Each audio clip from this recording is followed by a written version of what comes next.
Hey everyone, Anders here, host of the podcast Lean In. And today with me, I have Ted Stephany, Director of Strategic Sourcing, aka Procurement, at Workiva. And man, I'm excited to unpack what it is you do. Procurement is often misunderstood. And I think today's going to be a great chance to talk about what it is that strategic sourcing is responsible for.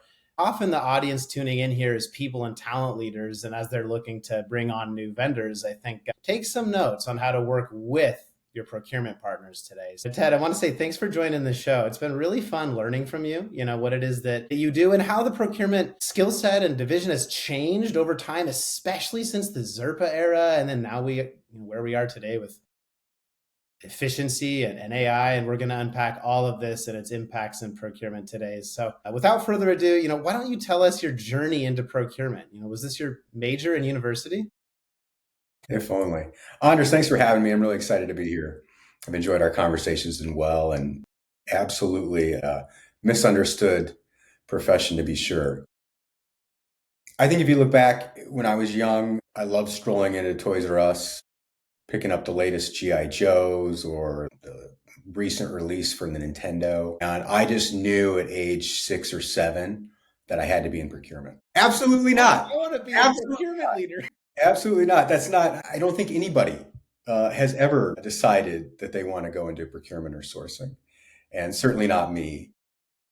It was a background in a mix of sales, of account management, corporate law, and I've been working in the tech space now for 17, 18 years.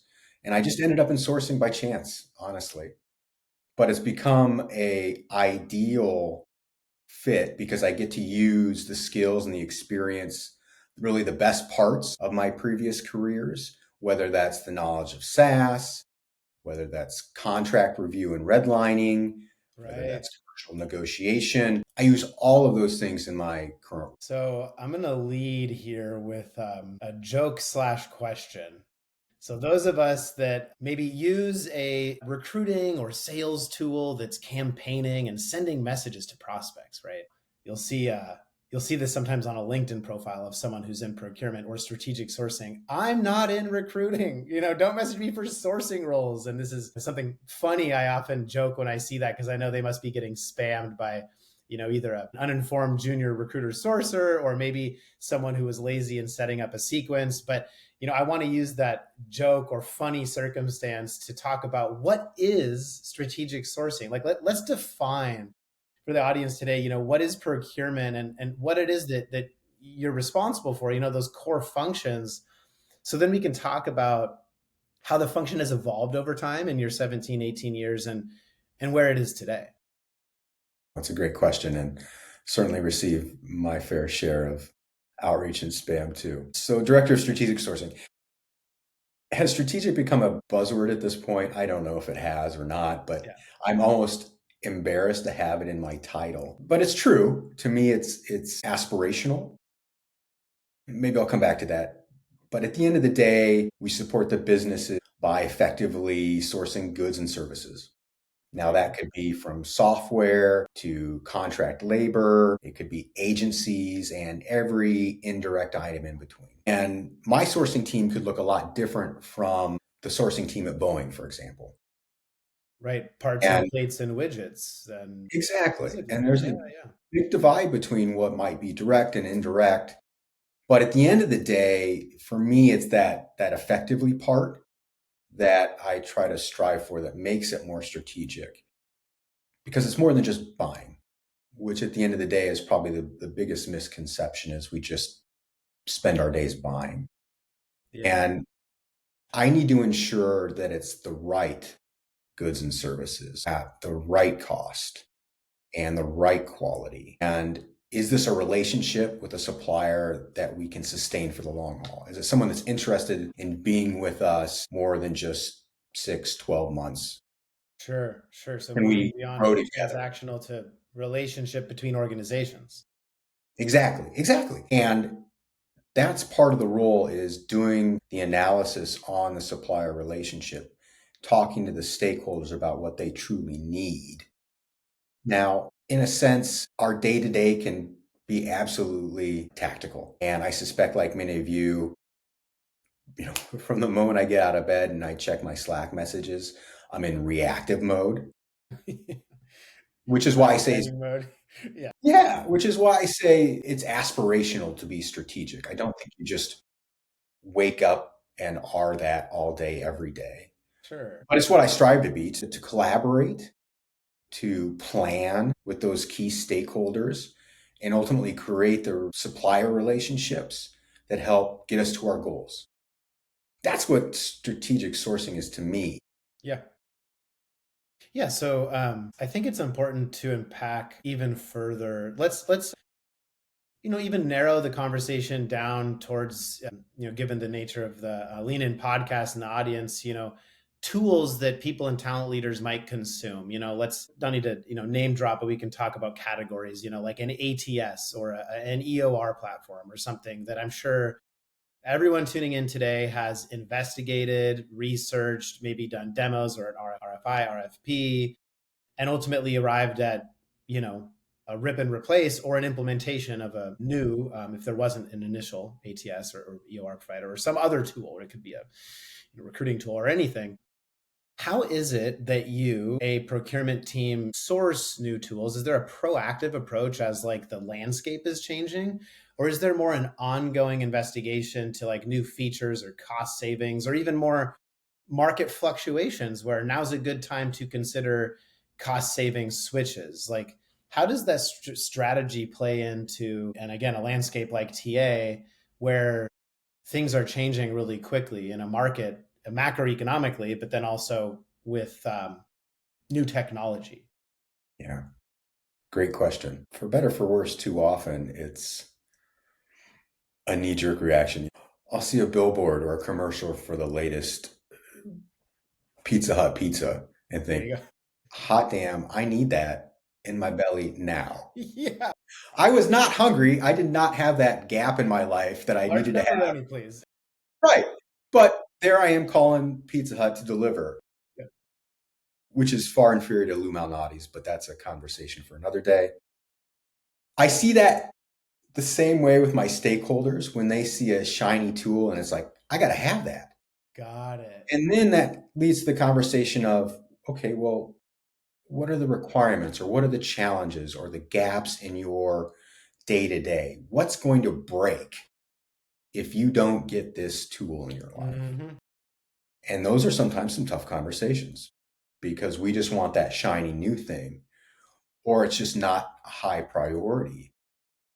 And in this day and age, things are changing so fast. And you might be with one of the big players, let's say in the HCM marketplace, and you just see the core of what you do on your subscription, and suddenly they've got add-on after add-on after add-on. Don't even get me started about the AI add-ons. Oh, yeah. Now, do you review that through the lens of consolidation and just having one skull to crack, so to speak, just one supplier to deal with? Or do you want something that's very, built for purpose, specific to a single need or pain point? Sort of a niche offering or, Exactly. yeah. And those are the types of conversations that we're having, especially now when there's just new features and technologies coming out all the time. Oh, yeah. It's impossible to keep up even if you're a frontline leader in the industry, taking TA tooling, for example. And so how does one evaluate the rapidly changing landscape, right? Yeah, 100 demos? it's not easy. Yeah, we're sitting through demos now, and you can lose somebody in the first 5 minutes if your interface looks wonky. But the biggest challenge I see is getting people to appreciate the tools that they have, to make sure that their processes and people are locked in Sure. before they go searching for a tool to make up the difference. So jumping in with a question that my mind just immediately thought of the word adoption. Mm-hmm. And is procurement responsible, or how does the word adoption resonate internally? Let's take a tool. Um, a sourcing technology that helps recruiters find talent. Let's just choose that as a broad, category. Is adoption investigated as it relates to the cost after a tool is onboarded? And if a new tool is we need this shiny ball AI co-pilot, is that evaluated in relation to an existing tool? How does that come in with procurement? And I ask because we've had many founders on the show recently who have founded AI tools that are doing supposedly consolidated tasks, or can source talent in an instant and even schedule, and there's this whole rapid evolution. And I think it's often misunderstood how building a tool, selling, and then communicating with procurement and being able to then onboard, there's sometimes a knowledge gap there on how something is consumed internally. Adoption is so important. So important. If we're going through the sales cycle, it should be top of mind. Mm-hmm. The very first conversations is, how do we enable the end users? How do we drive adoption? So that from the moment the ink dries, we're working with those end users and the champions to drive adoption and track adoption. Right. And one of the things that I like to do with our new suppliers, especially, is schedule those business reviews and QBR immediately. So we have those check-ins at a regular pace so that my stakeholders, my champions, folks in biz tech and enablement can check on how adoption is going. Yep. Because too often we get to the anniversary or the renewal cycle and we're seeing statistics that say we've got 60% of our licenses sitting on the shelf. Yeah. Well, cue the difficult conversation on the renewal. So I think the suppliers from day one should be driving those conversations, standing by the customer and the end user with best practices, with examples from how other SaaS companies are driving adoption. And together, you can go through those business reviews and QBRs and start building momentum. Sure. And then when it comes time for you and I to talk about the renewal or extension of the contract, expansion or upgrades, we have this solid foundation of data because we've got some solid adoption. Sure. It's so critical. It's important. It's inherently the vendor, probably in this case the account manager for said tool, really needs to drive past implementation but adoption, and make sure that the stakeholder, the end customer, their point of contact, understands how to empower the team to use that, probably from an SLA perspective, beyond coaching even. Because in recruiting there's a joke often, you can't teach an old dog new tricks, or people will rely on the incumbent tools, some of which have been around a while, some of which are apparently going under. Rest in peace, Monster. If you saw the news this week, I think anyone who's been in recruiting more than 15 years used Monster at one point. So, and it's kind of an end of an era, and perhaps relevant to this conversation in more ways than one. I'm sure there were many procurement people who needed Monster at 2005 and beyond, and then and now it sounds like adoption wasn't there, and that's a different story in regards to their own product. But I think when we look at, and this is an interesting topic for procurement, but also just the tech industry, is AI is changing the landscape, and no one has a crystal ball and knows exactly how or when there will be dramatic change. But I wanted to ask you, it's a two-part question around AI changing, improving, optimizing procurement's workflows. Like, are there tools that you use, or is AI increasing efficiencies in your world? And then second part of that question, and I think I know the answer, is AI, or are AI tools in TA and recruiting just flooding the market and making a lot of noise right now? Yes, on both accounts. Strong yes. I mean, it's changing everything, right? And I think you've talked with guests on how it's changing the HR and TA space. Absolutely. Well, no surprise, it's changing sourcing as well. We're big on data. We're big on doing the research. AI is obviously making those tasks easier and faster. And what I can use ChatGPT to accomplish in a few minutes used to take me half an afternoon. I think the next step is how AI can help us predict perhaps where the market is going, Interesting. costs are going. Now, on the indirect side of the house, it's a little different, and maybe some of those insights aren't as critical to me buying services and software. But I've used AI as a negotiation assistant. I've typed in, certain broad fact patterns and said, hey, can you make some counter offer recommendations? Of course, I've used AI to make my presentation decks better, more interesting. Nothing gets a good laugh like an AI generated. Emoji, bold, bold, bold. I think my last deck included what I asked Gemini to do was Batman as a procurement professional Nice. and Gotham, baby. as glorious as you might imagine in all its AI splendor. So there's a good entertainment aspect to it all. Now, on the buying side, of course, Right. is AI and technology causing some issues? Emphatically, hell yeah. Yeah. We just got out of a pipeline meeting today where we were looking at all of the various requests coming through for either net new AI functionality or an AI functionality on top of an existing Wow. supplier. Yeah. We can't keep up. We're trying to put processes in place to Wow. keep up, but it's expanding so quickly that it's changing the way we think about purchasing. It's changing the way we negotiate. So it's exciting and a little scary all at once. So, and this kind of begs the question, but my assumption coming into this podcast was that procurement must be busier than ever because every existing tool probably, sorry, let me reframe even more general. Any software offering is desperately trying to add AI or calling it AI into their current features and new features or upsell opportunities for them.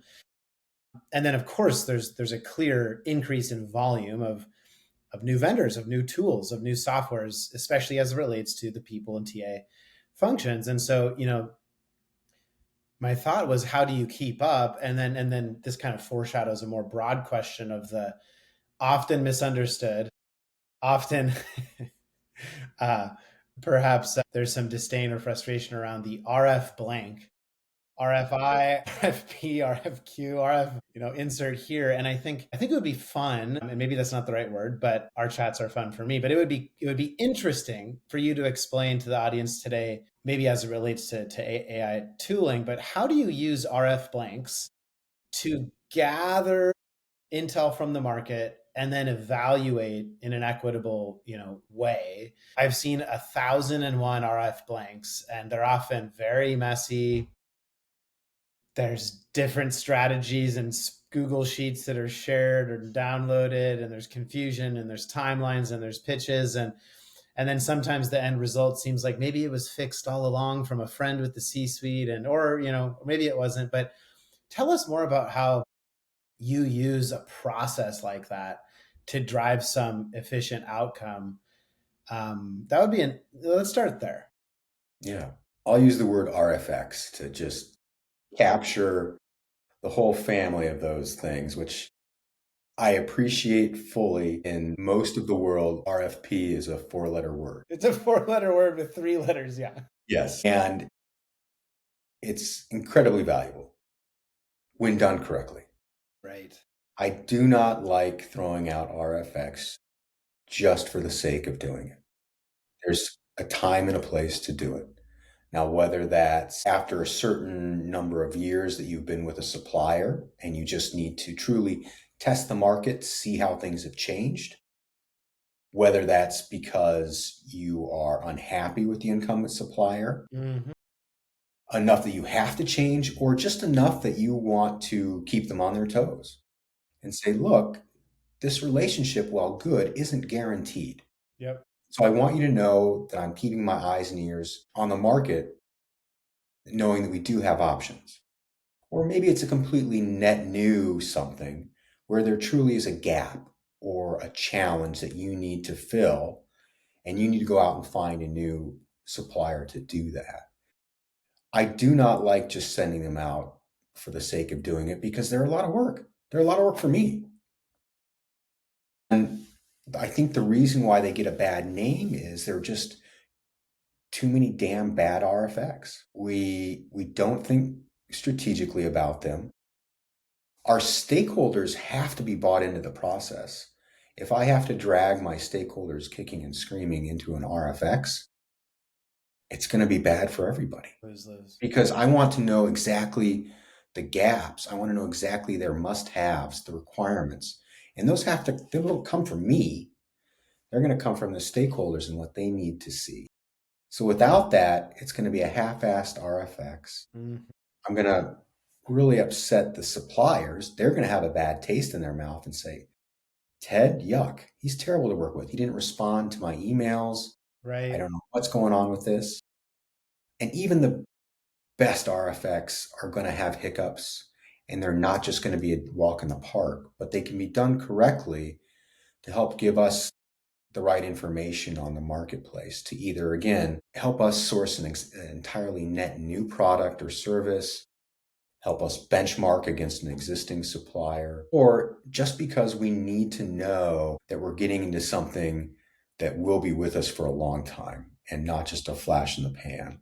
So there's many different reasons to do one. You just have to be sure you're ready to do it, that you're committing, and you've got the empathy to understand the other side of the table. The commitment that it is on behalf of the folks that are bidding takes up a lot of time. Writing up those bids to doing the demos, question and answer. At the end of the day, you might not have anything to show out of it.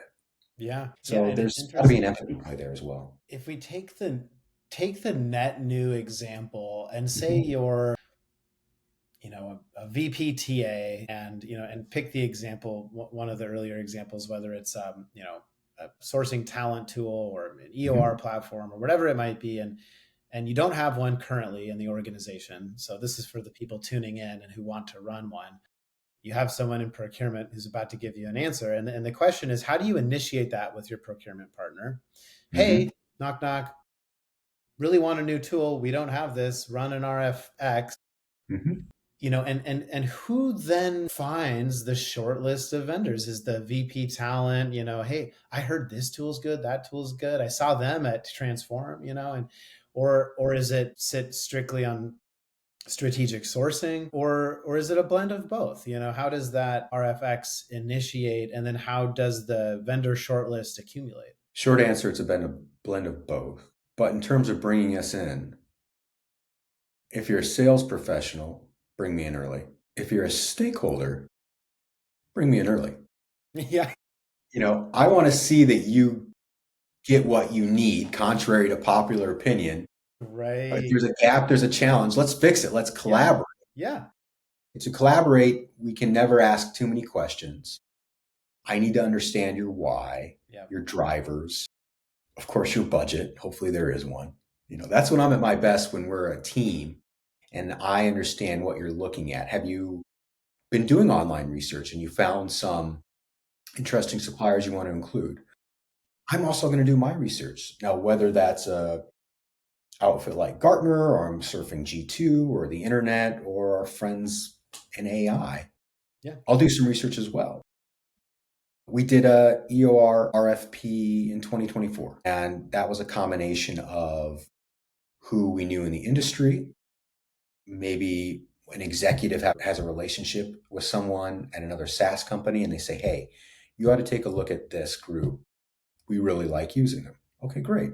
Yeah. Then we might look at the Magic Quadrant. We might look at other reviews in the industry, and we'll put together our short list of who we want to invite. And I'll rely on the business to give me those must-haves, those requirements, and we'll use those as part of the RFX process. But early, early is best. I had someone who came to me after talking with a software supplier for 9 months. They've done demos, they've built up Boy. calculations, conversations, and then they come and say, hey, we want this. Hey, by the Well, way, yeah. the challenge is, of course, nobody from legal's taken a look at it, nobody from privacy or security.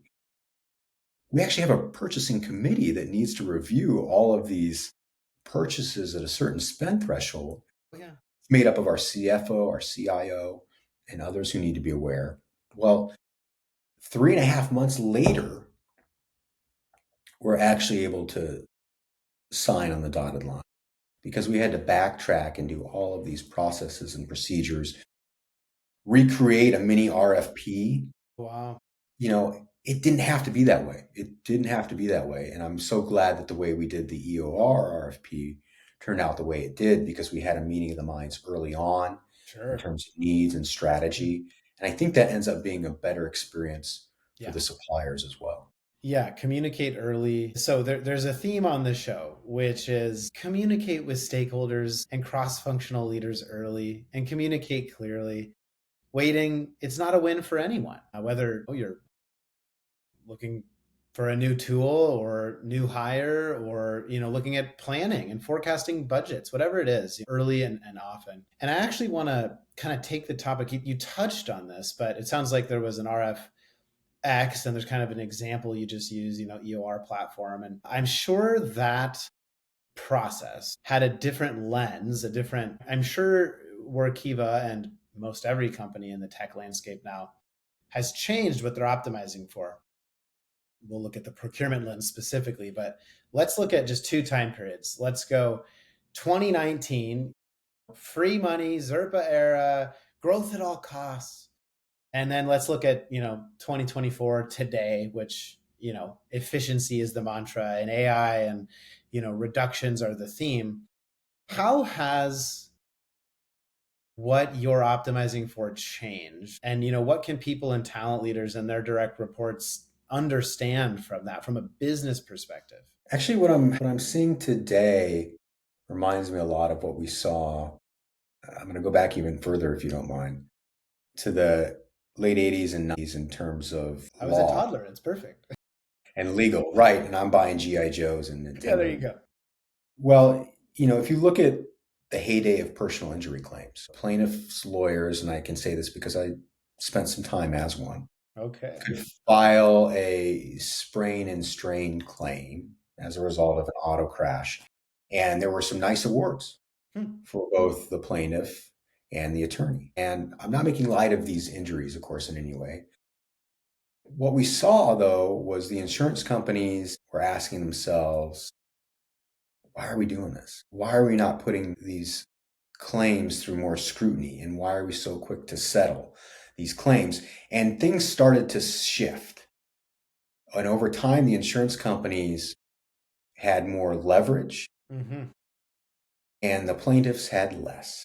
And today, it's very difficult to recover from insurance companies for, well, frankly, many injuries, let alone those that are, I'll use the word minor, but I'll say relatively minor injuries are even tougher still. So, long-winded story. I see the same thing happening with software sales and staffing over the last few years.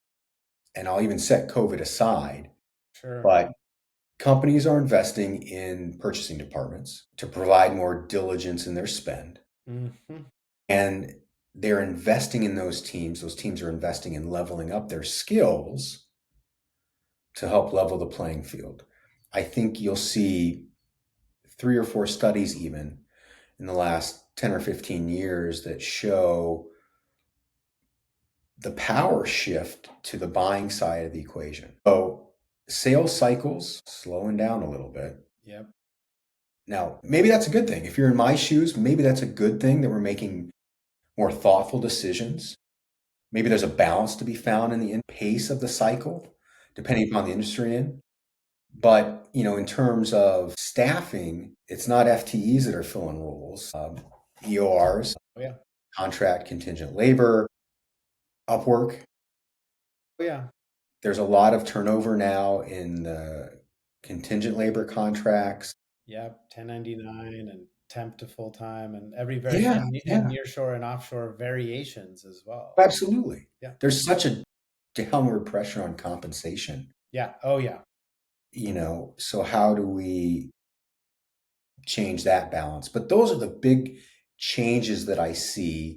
And of course, that's haven't had an impact on the way that I know negotiate in terms of drivers. You asked what, you know, priorities are now, and it's got to be optimized for flexibility. Yep. It's got to be optimized for cost, and it's got to be optimized for data privacy. I think are the three big ones that catch my mind. Now, in terms of Yep. flexibility, we're seeing fewer long-term contracts. 1 and 2 years Duration. the norm. Agreed. We're scared to get in bed with somebody for more than a couple of years. Technology is moving way too damn fast Yeah. Yeah. to commit to For anybody 5 years from now, this tool could be obsolete, or we might want to pivot or rip and replace, or yeah. and If you it's just a reminded me of one of our first calls. A joke one of us threw out was, speed, quality, price, pick two is the old adage, right? And I think you just answered it.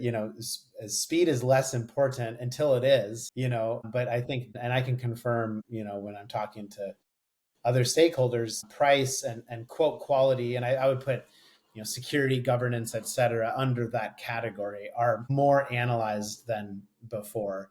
Where during the 2000s all the way up to the 20 teens, speed was important. We need this tool yesterday. We need people yesterday, and often there was no review of price. It was just, yeah, it was just send it, sign it, um, and that has changed. yeah. And I believe me, I love my Gemini generated Batman silly pictures. But in terms of a lot of the AI technology, Yeah. that's inserting itself into the contracting process. Our privacy teams are scrambling to keep up. What are you doing with our data? Are Yes. you learning from us? Is it anonymized? Are you using it to train your model Mm. for us or for everyone? There's always the normal privacy concerns, but AI is turning everything upside down and giving us a lot more to chew on. Yeah. And of course, cost has always been there, but it's the need not just to keep things flat, but Hmm. to actually reduce Sure. our spend year over year while still maintaining the same level of services. Sure. So, as you might imagine, that's led to a lot of difficult conversations, especially with software providers. Don't even get me started on year over year price increases. But whether it's an agency or an EOR, we're looking hard at each of those SKUs and line items. Yep. And as you know, some of those EOR invoices can read a little bit like a novel. Yeah. So figuring out What is where we're this going to thing? charge and for what is no Yep. easy task, but Yep. we have to do it. Yeah. We have to work to control costs across all of our supplier base. And it's not easy. I think it's perpetuating this myth that we're penny pinchers, right? Sure. Sure. And when the macroeconomics are the way that they are, when there's so much uncertainty, we can't help but look at every SKU to try to find ways to help the business. And reduce waste, and whether waste is coming in the form of low or no adoption or price gouging, which we know can happen and does happen, and any variation of waste, any inefficiency, of course, needs to be discovered and ended. And it sounds like AI is helping you do that, and you're using it, let's say, for improving your production personally on Ted Stephany's desk. And now I'm curious. I'm going to ask my favorite question, my crystal ball question. How do you forecast AI changing? Let's go esoteric first. Mhm. Just broadly, the tech ecosystem, the tech economy that we're in. It's definitely the buzzword of the day. I feel like there's different camps evolving. I'll foreshadow your answer just with maybe what I see as kind of, I see two diverging thoughts, which is there's a camp of people saying everything manual that can be automated will be, entry level jobs are being replaced and will continue to be, companies will be smaller, everyone will be using AI tools. And if you don't learn them, your job will be replaced. And there's some fear mongering there. There's some big forward thinking in terms of what AI can do. And this is broad too, across engineering, product design, HR, sales, everything. Then there's another thought, which is, well, hold on, we're not seeing that yet. And actually, a more thoughtful human approach is how we want to go. Maybe minor manual tasks are what will be enhanced, but that this might be more bubbly than it is totally life changing. And let's wait and see. I tend to get those two like responses. Curious where you sit on the spectrum in terms of the AI buzz we're seeing. Probably somewhere firmly in the middle. I Hmm. don't buy into the fear mongering that we're all going to lose our jobs. I do think the reality is some will. I think being AI savvy Mhm. will be a prerequisite to many, if not most, hires going forward. Some knowledge. Will it decimate staffing? I don't think so. You need folks to appreciate it, to understand it. Now that may weigh heavily on the engineering and the R&D departments. Will it impact somebody like me? I've got ChatGPT to do some pretty good one-liners and dad jokes. So I've I heard a could couple. see They're it, good. I could see a day and age where I'm no longer needed. In terms of negotiation, Yeah.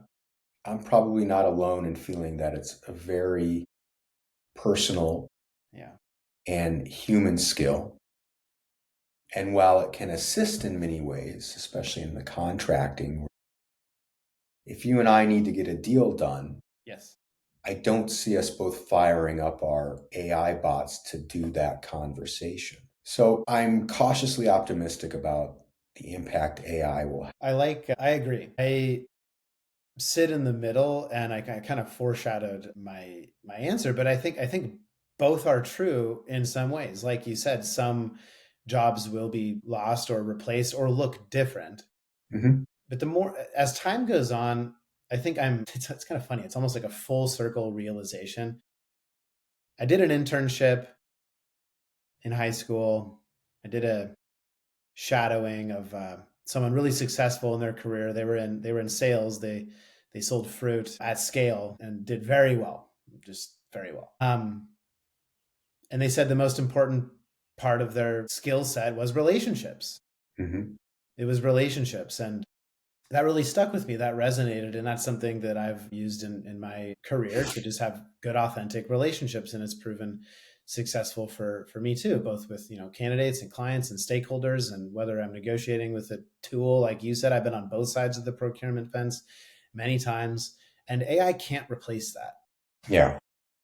but it can help me be more efficient. Like you mentioned, the half of a day task that has turned into 30 minutes or less now. And I experienced the same thing. So I think we'll see more of that and an increasing weight and importance on relationships, Mhm.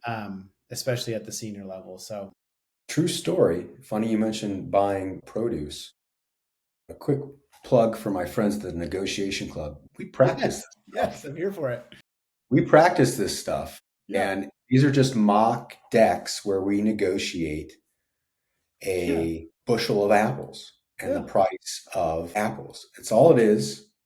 Negotiate the cost of apples. yeah. And we try to get used to just being uncomfortable in our conversations and going back and forth in those negotiations. So I know a lot about negotiating apples. Well, there you go. How much is a bushel of apples these days? And is it the quality or the price, my friend? It's more important. If you listen in on some of our mock calls, we go down some crazy rabbit holes with. Those Fuji's are better than the Granny Smiths, so I don't know. Right, right. Well, Ted, it's been a pleasure. I've learned a lot in our conversations, and if you're still here, a lean in audience, I hope you've learned a lot as well. So, wanted to say much gratitude and thanks for joining the show today.